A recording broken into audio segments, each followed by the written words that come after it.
You are listening to Fika with Vicky on United Public Radio, 107.7 and 105.3 from New Orleans.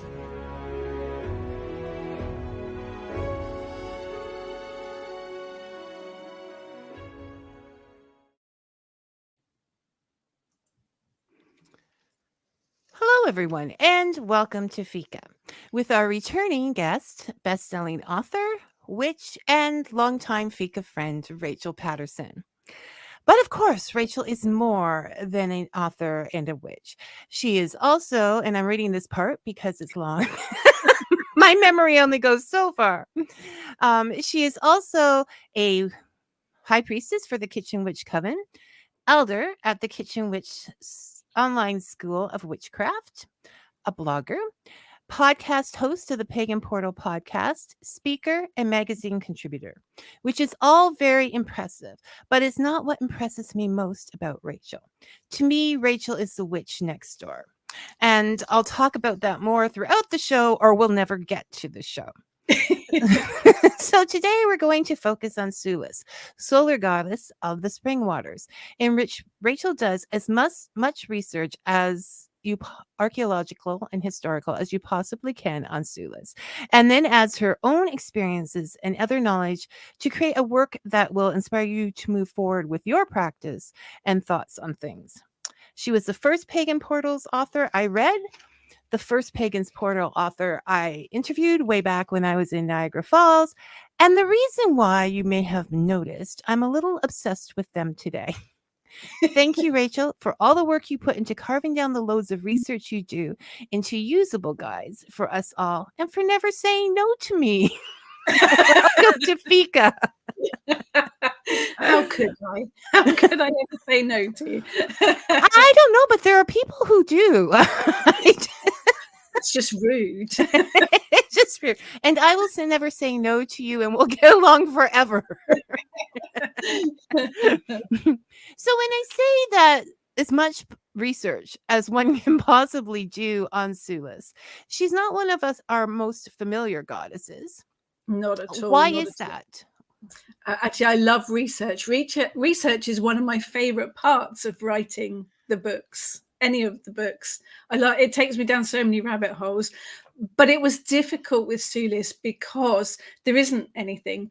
There are no legends. There are no stories. There are no monks that have written stories about her, or no Roman historians have ever really mentioned her. She's just found purely at Bath in Somerset in England. It's the only place. There are altars to her, there are inscriptions to her, there are offerings and curses in her name, but all in Bath. There's been no findings of her anywhere else in the UK or in the world. I say yet because you never know, but all of my research was based really on the archaeology because there was nothing else. And if they do come up with something somewhere, you will be buying a plane ticket quickly, right? Or a bus ticket or whatever's necessary. Also, the thing with the archaeological evidence, there's nothing that says how people worshipped her, or there's nothing written down about her stories. It's literally from the archaeological evidence of there's a temple at the Roman baths in Bath that was built for her. And that's it. There's nothing was written down about. I mean, when you think about all the really popular goddesses, Hecate, Bridget, they've got stories and legends, and historians have written about them. There's nothing like that for Sulis. So it's a bit of a jigsaw puzzle that you make up yourself, really. But the archaeological evidence is important, even in the spiritual sense, because you can see what people offered.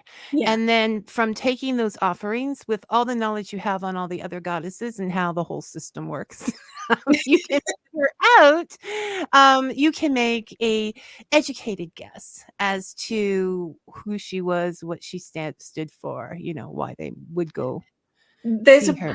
There's a difficulty with the English deities. We aren't like Wales. We don't have the Mabinogion. We aren't like Ireland. We don't have the legends and the stories told. England didn't do that for whatever reason. So with all of our English gods and goddesses, and there are quite a few, they've just been forgotten or buried. And then when we were visited, shall we say, by the Romans. Oh, that's so pleasant. 300 years they were with us. They brought their own gods with them. Well, actually, they brought the gods they'd stolen from the Greeks, but that's a whole other story.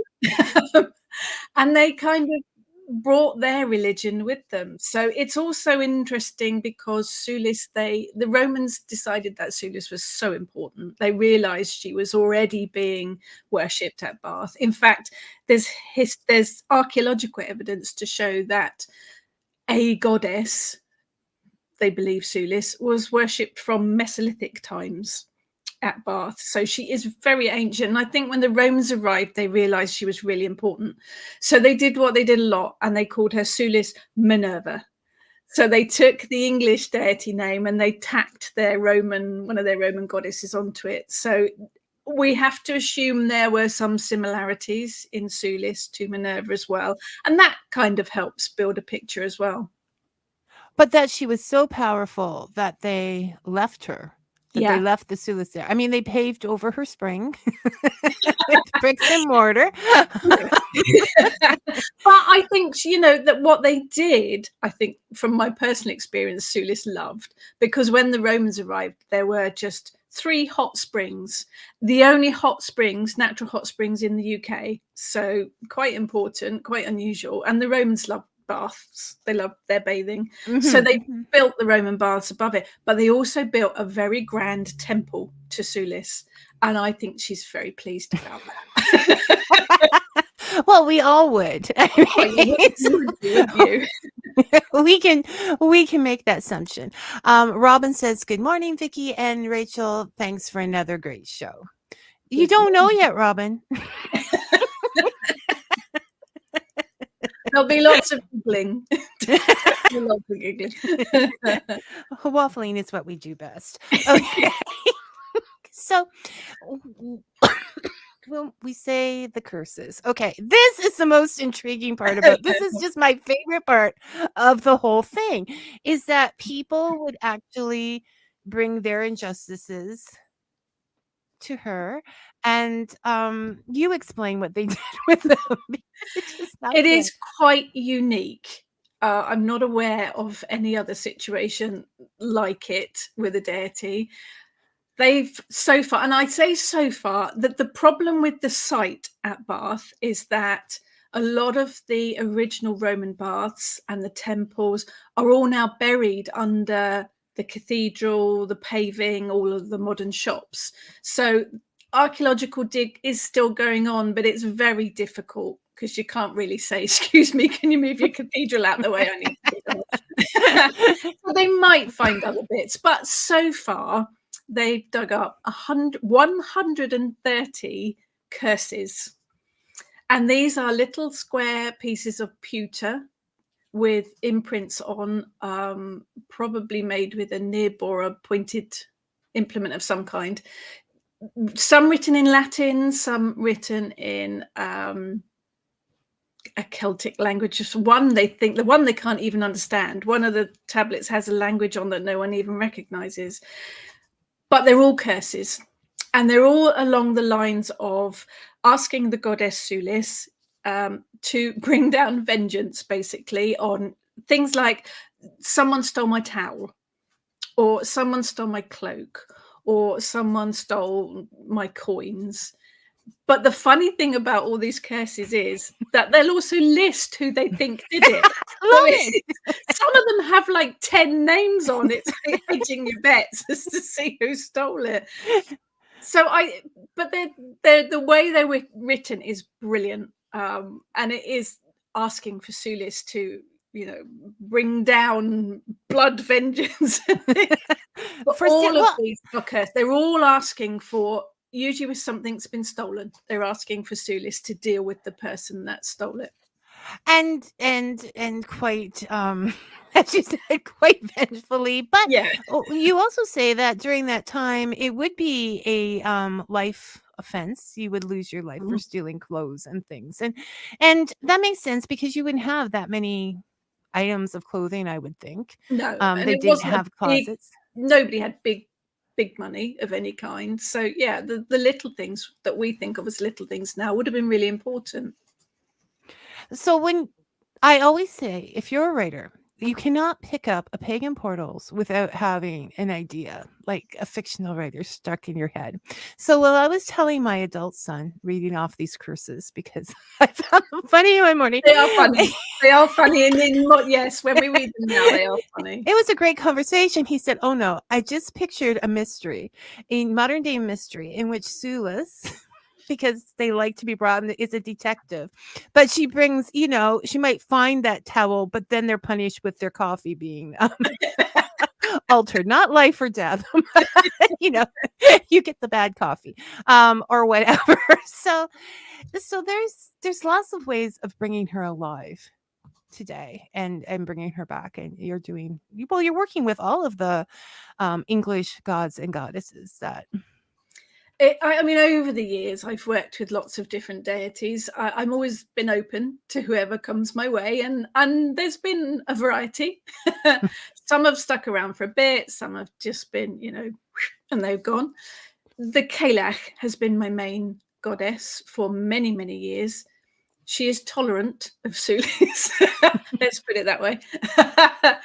But I think my pathway has really now led me to primarily English. Kalach's a little bit different. She's mainly Scottish Irish, but Sulis is definitely English. The god that I work with, Belanus, he is ancient English as well, ancient Britain, I should say.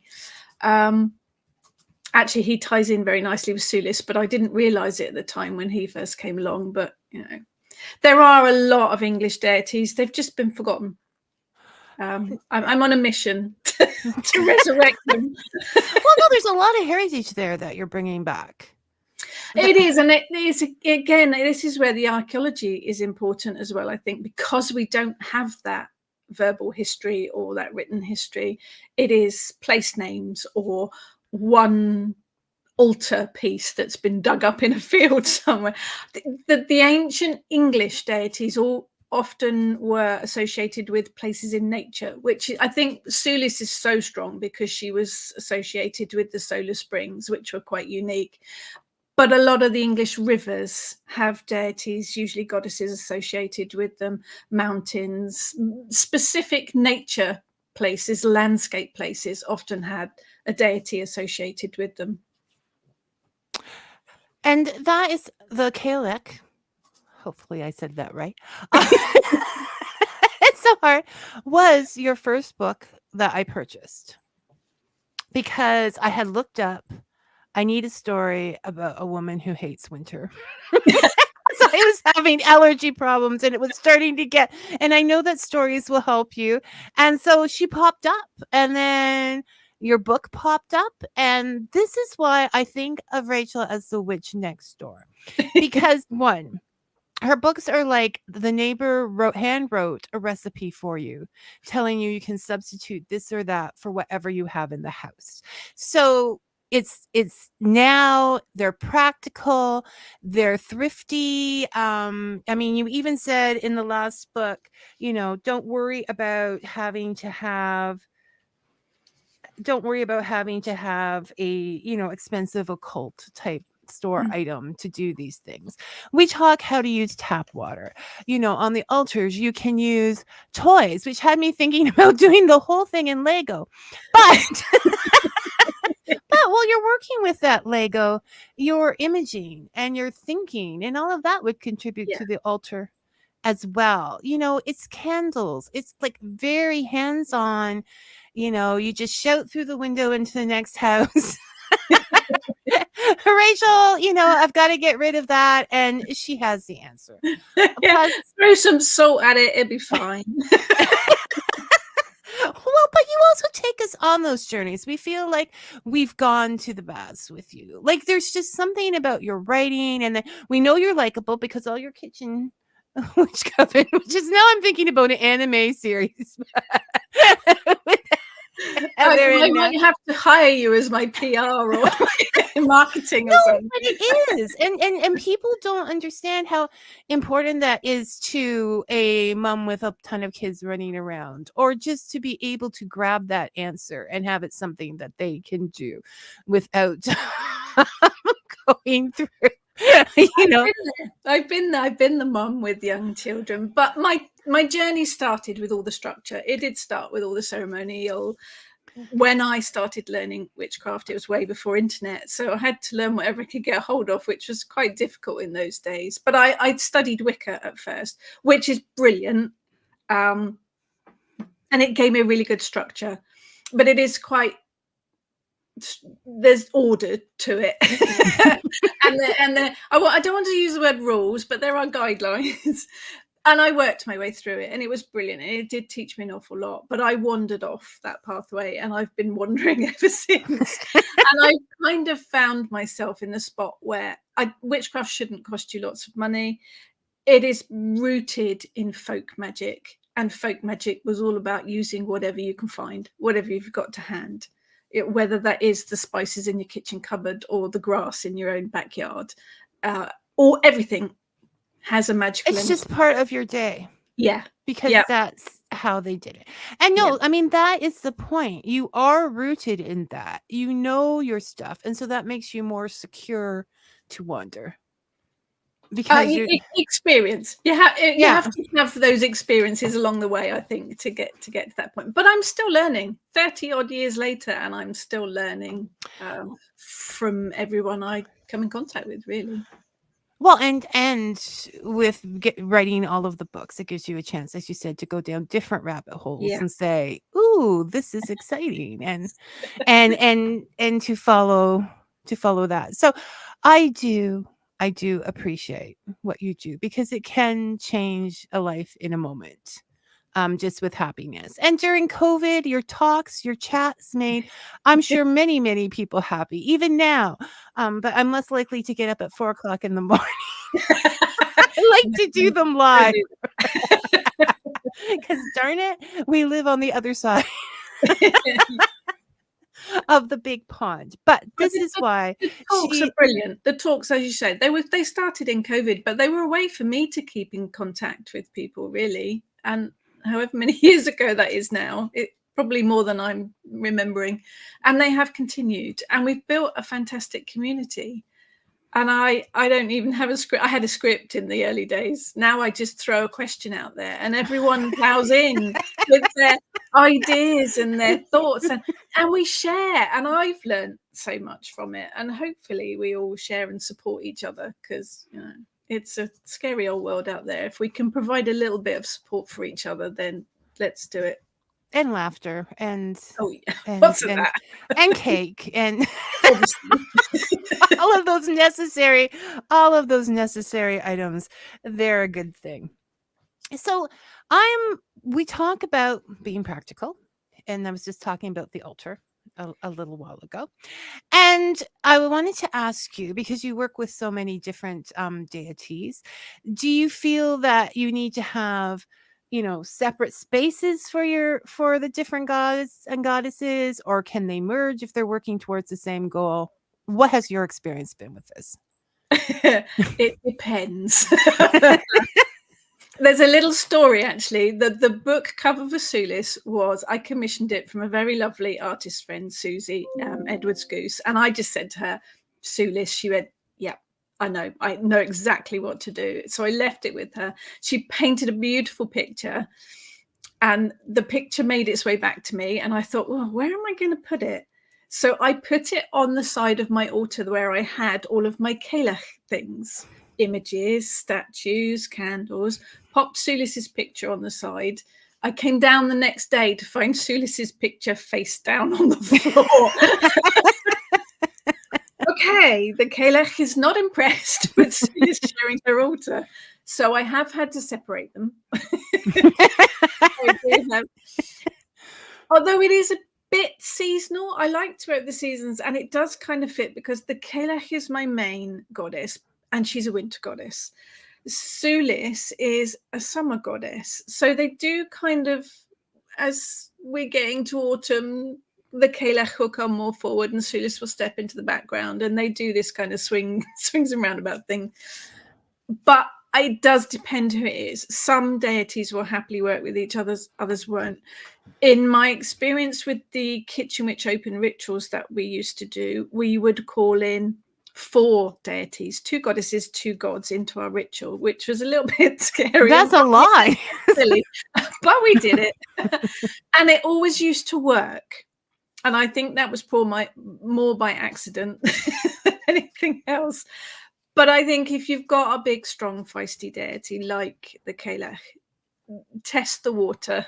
If you're going to bring someone else into her circle, you need to test it first, because some of them are a little bit testy about it.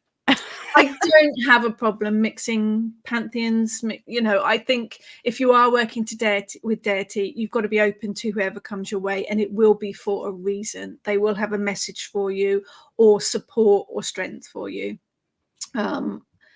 Be open to whoever comes your way. But if you are going to set up an altar to them, just make sure that they all talk to each other. It depends. Trust your intuition. And you learn stuff afterwards or whatever. For example, my husband, who is always bringing home things to my home, brought home a Viking type shield the one time with the sun on it. And it was a time where, things were a little chaotic, and I just wanted it to stop. So I'm like, just put it on the door. We need a shield. And then I'm sitting here reading about another pronunciation, Belinus. Yeah, Belinus. Yeah. Belinus, and the sun and the protection and the shield. And I was like, oh my goodness, look what I did there. I think there's a huge amount of stuff we do without knowing why we do it. And then the penny drops afterwards and you think, oh, that makes sense. Yeah. That's your intuition at work. Yeah, no. So just be open to those, what we might call imaginings or whatever, and work with them. Now, we also oaths. I thought this was very interesting, that she is sort of like the goddess of oaths because of the justice judgment kind of thing. And I thought that's very cool to have somebody that you can go and call upon to witness that for you when it's something that you don't want to share with the world. Maybe it's like forgiving yourself or something, or taking better care of yourself. That's a helpful thing. One of the offerings to her, one of the curses, was actually in the form of an oath. So it kind of ties in that if one person has made an oath in front of her, and the fact that she does seem to give out justice, oaths tie in really, really nicely with her and how she works. And like you said, I mean, this is sort of where the whole wishing well idea, is this where the whole wishing well idea came? Because we like to throw stuff in water. I don't know what it is about humans. We like to chuck stuff in water. It doesn't matter whether it's a well or a pond or anything. They hauled out. I mean, the River Thames in London, which is a huge river, they've hauled out so much stuff, Roman armors and gold shields and all sorts of stuff. Swords, quite often the sword in the lake. I mean, who doesn't know that story? But we do. We have this urge to throw things in the water. And I think that's the whole wishing well. And coins. There were something like 13,000 coins have been found in the baths, where whoever it is have put their coins into the water. And I'm hoping, I'd like to think that it was in return for something. So they asked the goddess for something and they gave an offering of coins, asking her to do it. And that for me works really well, because that's how we still do it now. We do a spell, you give an offering. Checks and balances. But there is something about chucking coins in particular into water.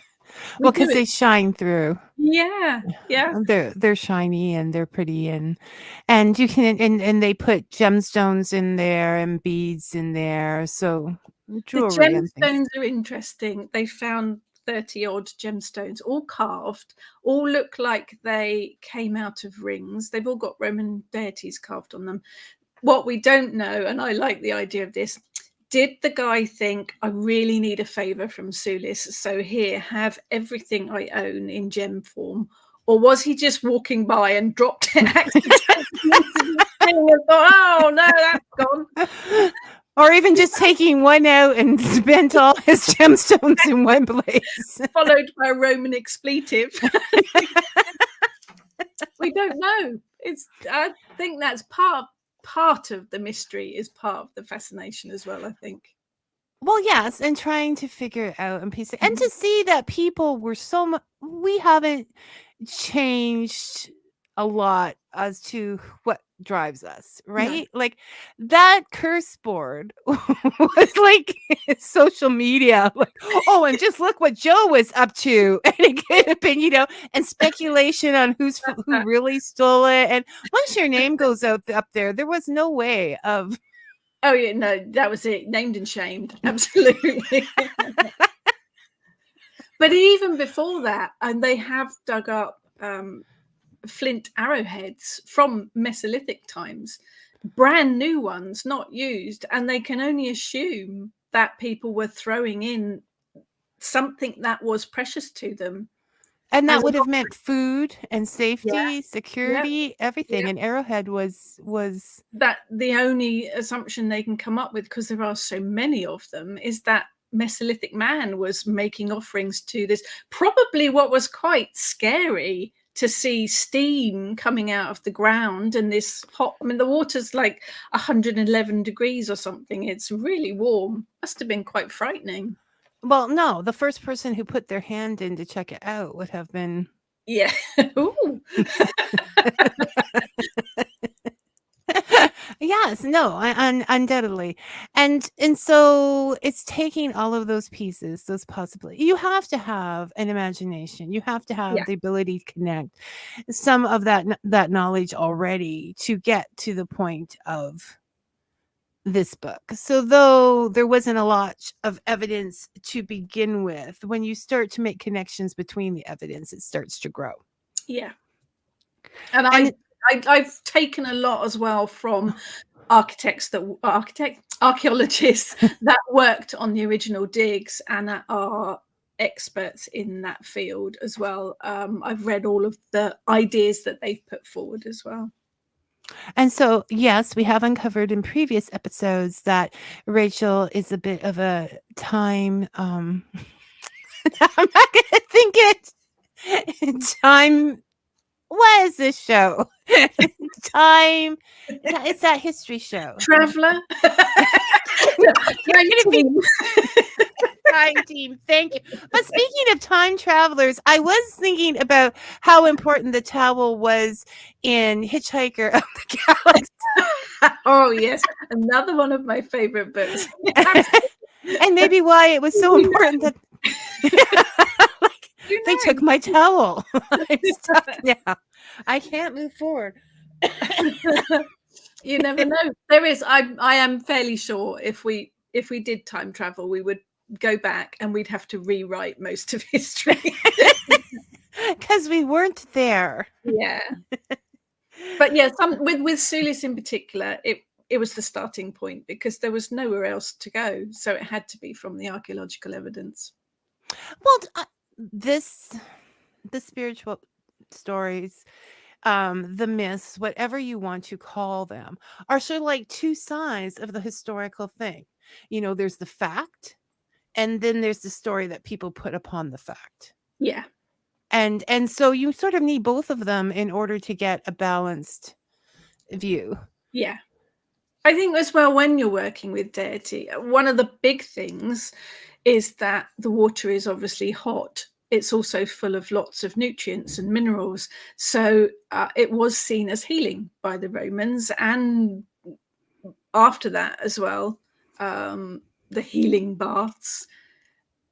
So Sulis gets lumped into she's a healing goddess. I don't think she is. I'm certain that's not or wasn't her main characteristic. It was the justice thing for me, because in a lot of the sites that have been dug up that involve water, if it's a healing place, they'd carve the shape of it. So if you had a leg problem, you'd carve the shape of a leg in miniature.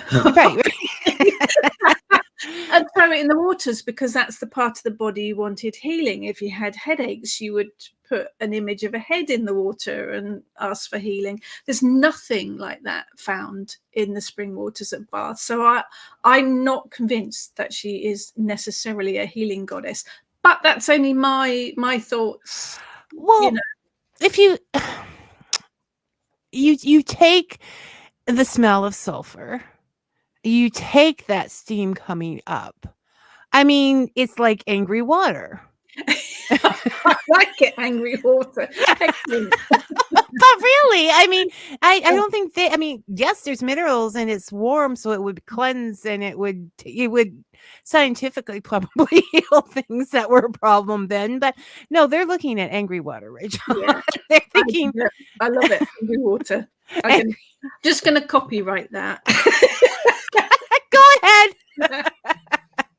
Every week I come up with them.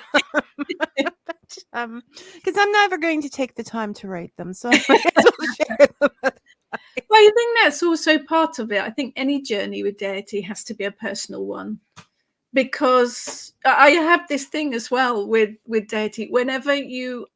If you Google an image of a specific deity, chances are that the image will be they'll be dressed in a toga, Roman Greek type outfit, or medieval Arthurian. You never Google a goddess and get her in her jeans. It just doesn't happen. No. But to me, I think that deity might well show themselves to you in jeans if that's the image that you associate with them. I think deity will appear to each individual person in a way that they can understand and a way that they will recognize them. It's personal. No. I completely get that, because how else would they can do that. So our idea of always making them, glamorous, or this is not how I see Sulis when you explain her. I do see her as more of ancient and primitive, and it's about survival, and it's about, you take my towel, you're going down, but we laugh about that now, but it was very important stuff back then. Now, even now, if you were to leave a shower and find out someone took your towel, standing there naked, you might be quite yeah, there's going to be curses. But that's the Roman vision of her. Because she goes back so far before then, she would have had a different image then as well. The whole ancient Britain type with the woad, the blue faces, and probably not very many clothes. and they were fur. Yeah, she would have had that fur and leather and everything that we associate with like toughness. But think about it, all of the other goddesses were on the edge of beliefs that felt that women should be more soft and gentle, and civilization was coming into, and they would be the woman was taking care of it. But she comes from a time, she was hidden from that, so she comes from a time that is just like, I'm liking her, but I am not ready for things to move forward very quickly, so I am not. If you're thinking of an image, I guess Boudica, Boadicea, she's definitely got that. She's a kick butt goddess. And she's got that warrior energy to her. As you said in the book, you said kick butt, and I thought, yes, this is what I see. We did. We did discuss that, Susan, that she was conflicted put together with Minerva. with Minerva. Yeah, I think the important thing there is that the Romans did realize how important Sulis was to the people already living there. So her name comes first. So she is Sulis Minerva. So the Roman name is second. The Romans did that a lot with English deities and other deities as well. Whether it was a way of putting their power over, whether it was a way of associating, so for the Roman soldiers there, perhaps so that they recognized who Sulis was and what her characteristics were, they teamed her with Minerva so that they would know, oh yeah, she's a warrior goddess, she deals with wisdom and all of that jazz. Yeah. So but I think it's important that Sulis is first before Minerva. And a lot of them weren't, but she was that strong. So it's like those book advertisements where if you liked Minerva, you may like Sulis. Yes, absolutely. Yeah. and no problems. Some of us can use reminders throughout the show. It isn't always that perfect. I think she's got similarities to Minerva. She has got similarities. And so this is where you find the connection of the owl. Yes. Owl to her as an animal. And divination. I know. Okay, so there's a fantastic book launch video on. There's an address for Rachel on the little thing that runs across the bottom, the ticker, but that's not necessary because if you just put Rachel Patterson witch into your browser, it will come up everywhere. So go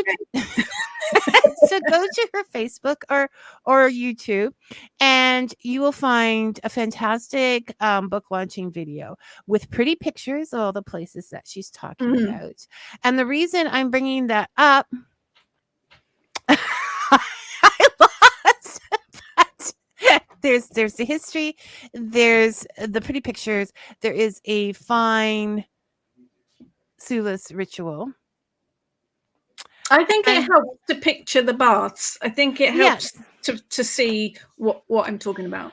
Yeah, no, visual is nice. Visual is, and also it's like, so this book is like a history text, a travel blog. Yes, you too want to go to Bath, not only for the bath. It is an amazing city. If anyone gets the chance to visit, do go. So I want to go to Bath now. But the video, the launch video is fantastic. And this is the second one of this type. You did one for, you did the dragon one, but you also did one for gods and goddesses of England. And which was also good with the history stuff. So if you're interested in finding the real English deities, not confused with the Celtic ones and everything, because a lot of these are interchangeable. They may not think so. But Celtic's one of those words that most of pagans and historians now go, oh, you can't use that word. It's a bit of an umbrella word, and it does bring in all sorts of things. The English deities aren't really Celtic. When you say Celtic, it usually includes the Irish and the Scottish and the Welsh. The poor English deities, because they've been long forgotten, don't get included. Well, no, but they were wiped first. Okay, like those darn Romans.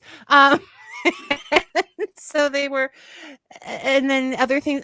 Just think about Sulis. So there she was, and even though she liked it, then she had a temple built over it for another set of deities, and then on top of that comes the giant cathedral. Oh, we had fun and games with that. Myself and the girls visited, the Kitchen Witch girls visited, and you can, it looms. The cathedral actually looms. It's right next to the baths and to where the temple was. And in fact, the cathedral is over part of Sulis's temple where it's been buried underneath the pavement. And you can feel Sulis's annoyance, let's call it that. That this cathedral is looming over the baths. So now I sort of visualize her only looking in this direction. But you can really feel the energy. You can, we walked up there and we came up to the back of the baths and we could feel the energy before we'd even stepped inside it. She's incredibly powerful. No, I visualize her that, and I can see that. And just the fact that she's still reaching out to people. Oh yeah. You know, and will grow, and then maybe someday we can dig beneath the cathedral or whatever to find who knows what kind of machines they'll come up with that will leave the cathedral and dig under. So now I'm back to because I'm always sniffing out trouble. And this is more mainstream. So I think it's probably safe we live on the opposite sides of the planet. We would get into so much trouble otherwise. I had that written down at some point, like there would be much tea drunk and nothing else done. No, but with the Celtic thing, so the thing to do is to make sure you say the proper thing then to do would be to say Irish deities, Scottish deities. It's about doing a little bit of research, that's all. I mean, like the Cailleach, she crosses over. You can find evidence of her in Scotland and in Ireland and in Wales, and actually in parts of Europe as well. She's a bit of a globetrotter. So it's a little bit about doing your research first. But yeah, Celtic is a bit of a kind of umbrella term for all sorts of peoples. It doesn't really narrow it down. Okay, so just, I don't like to step on toes. So I need to keep up on this stuff. I'm not always into the end. Now the fun stuff for me. It's all learning. I just play stupid, and so then I can't offend anybody. Just like I didn't know. It's just silly old me. Another thing about the altars I wanted to ask you, while we're here, is I was thinking books. Putting books on, special poetry books or whatever that remind you of them, and say their direct poem and something, that would be a good idea. Yeah. Or no? Yeah, I'm rubbish at poetry, but well, this is why you have a book, so you don't have to write it. Okay, you can put a guide to the Hitchhiker's Guide to the Galaxy with Sulis to bring the importance of towels to life. Towels, perfect. I like the connection. And like you said, put the altar on the bathroom windowsill with like. It is about making the connections that you associate. So yes, I mean, she's her place, her residence is hot springs. So a bath is a perfect place. Have a ritual bath in her honor. But yeah, putting even a candle or a little vase with a flower in it on your bathroom windowsill as a nod to Sulis. It's about making those connections. My offerings I give to her are usually coins because of all the coins that have been found that have been made as offerings to her. But you might prefer to give pieces of flint to echo the flint arrowheads that were found, not arrowheads, spearheads, sorry, that were found originally. It's the connections that you make. For you, what you and sometimes she'll ask any goddess. If you connect with a deity, they will usually tell you what they want. And especially I would think Sulis. She does like her nicety. She likes her extravagant stuff. She likes grapes and wine. And that's interesting because you said you don't necessarily bring the food. You will bring it to them in a visualization. Yeah. Most of my connections with her are through meditation. So quite often in the meditation, she'll say, "What have you brought me today?" And something will appear in my hands in my meditation. And it could be something random. She wanted a tray of leeks once. So, I have no idea why, but that's what she wanted. But often it's cheese and grapes, and things that I associate really as well, I suppose. Do you cook with Roman way of life? Do you cook with leeks often? Yeah, I do actually. Yeah. So maybe she just saw them and thought, what the heck are those? I want to taste them. Just noodling. This has origins deep in the earth. Yes, we did discuss that, Susan. I'll just put it up so that There are they've translations of the name Sulis, and one of those is that the name means eye or gap, and the idea is that that referred to the hot springs coming up through the gap in the earth. And there is a whole section in the book where you describe the geology behind how they were formed. No one knows why it happens, apparently, but they know how it all happens. But yeah, the translation of her name, I think to me, it could be the gap, the springs coming up through the eye in the earth.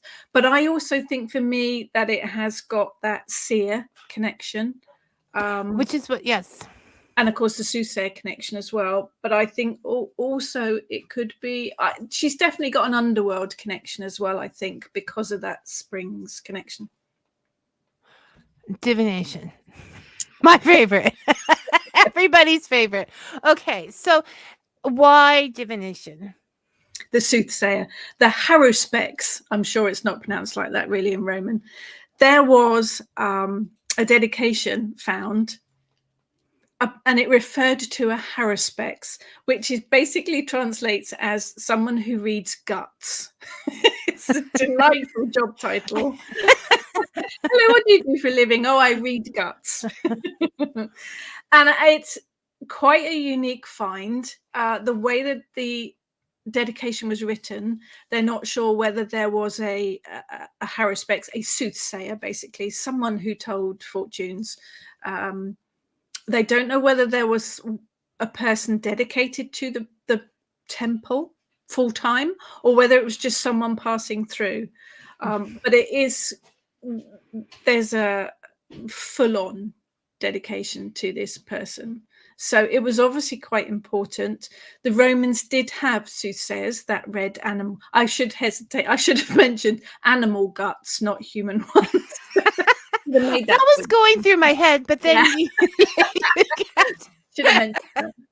But the Romans did have soothsayers that would read guts, but whether this was a permanent fixture there or not, we don't know. But it was obviously quite an important person. Well, to have a dedication, you would think they would have spent some time there. So for me, that connects her very strongly with divination. Not that I'm going to do it with animal guts. I'll stick with my tarot cards.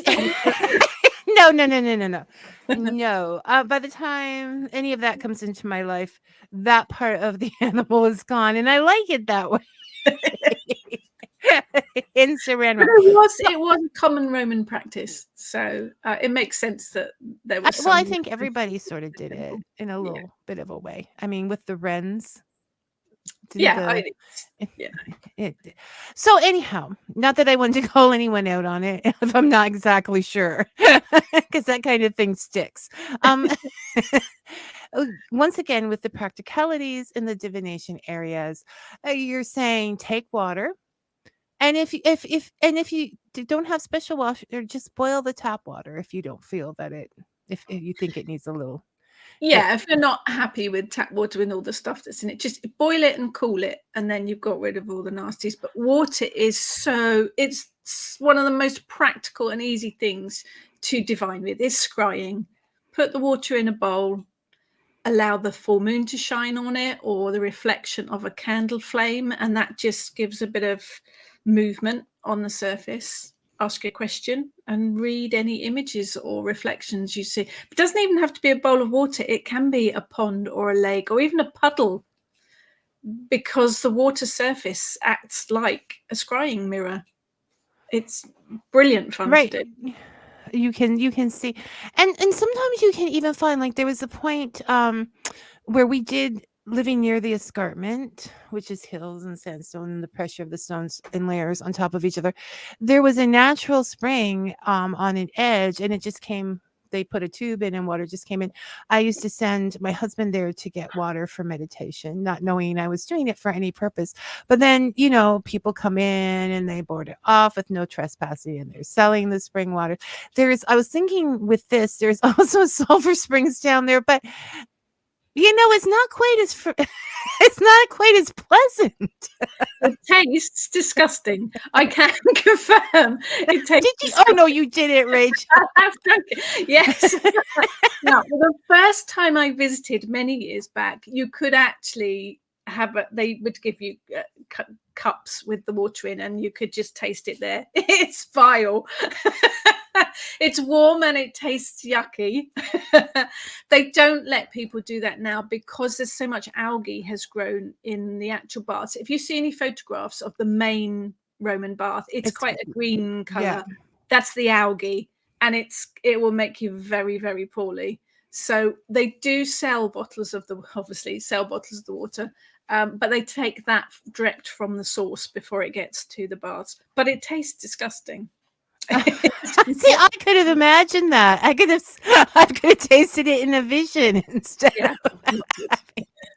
No. You need lots of whiskey with it. Rachel. It's okay. Before we get on to, because I want to give you because I've gotten myself in trouble. We'll just do that now. If you gave one warning about working with Sulis, what would it be? When shouldn't we? She moves fast. She moves at 100 miles an hour. So be prepared. She is, if you give her a problem, she'll solve it, but she will bring a lot of chaos with it. In my experience, good chaos, because we do need a bit of chaos. We do need changes, life's ever moving, but whatever it is, she will move things really quickly. And if you're not prepared for it can be if you have to clean the house first, I'm not jumping into this one. In my experience, she's powerful, but she moves things along pretty quickly. So your feet aren't going to touch ground. So be prepared. But if you want things to move along quickly, then Brilliant. She's the lady to go to. Robin, I haven't forgiven him for the solidified water question, but this one's better. Seen interesting videos on how water has kind of a memory and is alive. What do you think? I have, yes, there's been a whole load of research about it, all to do with vibrations. I'm not a scientist, so I am an animist, though. So for me, everything has energy, whether it is water or a pebble or a shell or a house brick. It's all got energy, and that can all be tapped into. So if you think about water, the oceans, I mean, it's so powerful that, yeah, absolutely. It's alive. It is alive with energy. Yeah, absolutely. Well, even if you look at it from the scientific aspect, I have a nephew who's very, teaches science and stuff. I don't know where the DNA came from, but let's talk about that. But he will say everything has energy. Mm-hmm. So whether it's a tree or whatever, it makes sense on both spheres. Science and magic for me go hand in hand. Yeah, no, because it's that Absolutely. whole alchemy kind of thing. Yeah. Okay, I wanted to ask you about divination as well. It starts with L. Where are we now? That I hadn't. The lexic, is it lex? Lithomancy? Yeah, lithomancy. Okay, where you take items and you can just pick them up off the ground or whatever and give yourself a reading. Lithomancy is about drawing together items in a set. Think runes, if you are familiar with runes. Items that you bring together, you literally shake them, throw them, see where they fall. Think Tiadama in Pirates of the Caribbean, when she takes the crab claws and the shells and throws them and then does a reading. That's a lithomancy set. I've got sets made with pebble, a shell, a crystal, a shark tooth fossil, an acorn. Each item has a meaning. So if I have an acorn in my kit, it would probably be new beginnings. If I had a coin in my lithomancy set, I would associate that with money matters. And you take pebble might be grounding or family matters. You just take the items, throw them on just on the table if you want to, and see where they fall. You have to use your intuition for this one. If your coin fell heads down, you might take that money finances weren't so good. If it falls head upwards, you might think, oh, money's coming in. It's a lot about using your intuition. but it's also about connecting with the energies of those items that you've picked. But And it's it's a usually brilliant like way to make a set.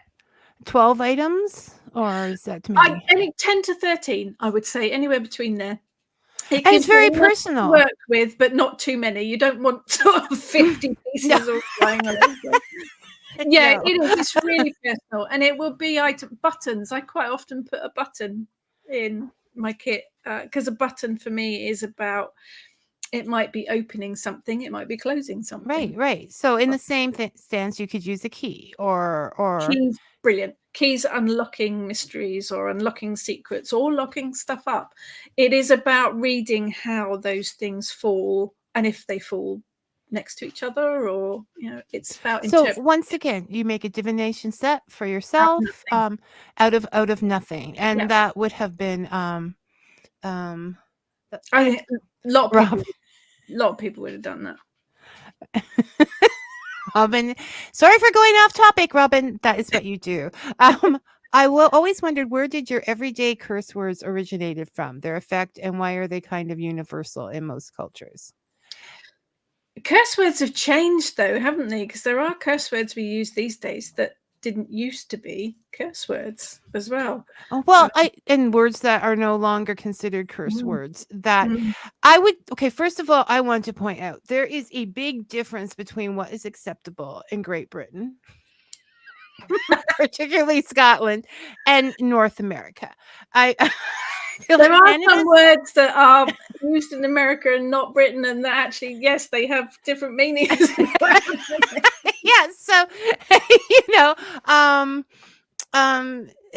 so that is important, but I think don't you think that a lot of it has to do with, like, I would get really in trouble for saying geez because that was considered a curse word because it was a short form for other things that they found important. Whereas it's just what people find unpleasant. I must admit, I don't use profanities. I am very Victorian in my ways. Oh my goodness! I am very Victorian. See, this is why you can't stereotype, because Rachel is covered in tattoos. And she doesn't curse. I don't. Everyone laughs at me. They do. The strongest, I might say flip flop. About as tough as it gets. That is we don't know, Robin. I know Shakespeare. If you look at Shakespeare, he has some amazing words that you can use for profanities. That he's got some brilliant stuff that's worth looking up. So, and even though you may live in the land where some words are more acceptable, some people still don't use them. I'm a little bit unique. a little tiny bit unique. Okay. I have to ask, which is always scary business with you, but what do you have in the works, Rachel? I think I have 6 signed book contracts at the moment. I've got a Hedge Witch book coming out December time, hopefully. Oh, we know that this year? Yeah, December it should be this year. I want that one. And what else? I am writing a book about Minerva because she ties in so well with Sulis. I'll be writing a book about her as well. So, lots of stuff coming out. Well, this is the thing. Do you just decide you're going to write what you're interested in, and people give you a contract on it? I am very, very lucky that the wonderful Trevor at Moon Books, I get this idea in my head, and I go to Trevor, and he says, I like that idea. I think Trevor must be a very strong person. He's lovely. But I wouldn't write about something that I don't work with or that I didn't know about. It's usually something that I've been working with or that I've come across and delved into. Well, because personal experience is so much a part of your book, and that is that interest. This is the final time I'm putting you up, Robin, because you're just causing trouble.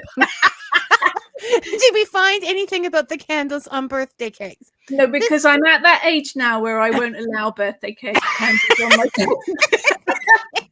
Well, but if we do all the work for you, Robin, what will there be for you to do? My question is, Robin, did you find out? Because next time Rachel is on, we want you to tell us. That's your challenge. We'll be waiting. We'll be waiting. And I want to suggest once again for and Sulis can be found at most of your online, all the usual places. Yeah, and it's only like, it's it's only like, I'm just laughing at Robin people. and they are really, really very thriftful books on ebook. There is, and like I said, it's like just reaching for that hand, that help. The way recipes used to be before people started writing their entire life stories before the and you care about the people, but you really don't care if those chocolate chip cookies made them happy. You just want to know if they taste good and how much butter they take. So definitely look into Rachel's books or any of the pagan portals. Looking forward to Hedgewitch. And was there anything else? And just be thankful that we're not on the same side of the ocean. We will get into a lot of trouble. There would be arrests and everything, I'm sure. Okay, so don't swear, but sure, go ahead and get arrested. Rachel, thank you so much for coming. And no problem. Always lovely to be here. And take care. And I will definitely be calling you when this Hedgewitch comes out. Absolutely. So, call me first. Okay. Robin's chuckling at his desk. Excellent. He thanks us. That's all our job is done.